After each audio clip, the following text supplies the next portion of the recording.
আসসালামু আলাইকুম। সবাই কেমন আছেন? আমি চিকেন ফ্রাই খাবো। আমার ফ্রাইড চিকেন বানিয়ে দাও।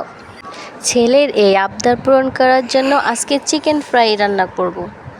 ছেলের চিকেন ফ্রাই অনেক পছন্দ, তাই সব সময় বায়না করে চিকেন ফ্রাই তৈরি করার জন্য।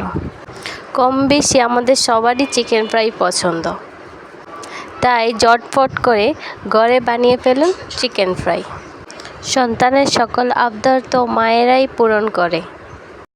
ছেলেটার চিকেন ফ্রাই হলে আর কিছু লাগে না। এমনিতে চিকেন রান্না করে দিলে খায় না, কিন্তু চিকেন ফ্রাই তার অনেক পছন্দ।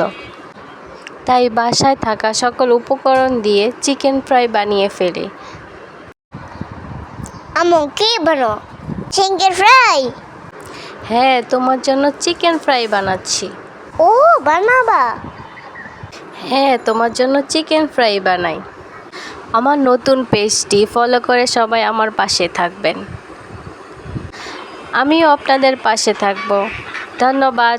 আবার একটি নতুন ভিডিও নিয়ে আসবো আপনাদের সাথে। ততক্ষণ পর্যন্ত আল্লাহ হাফেজ।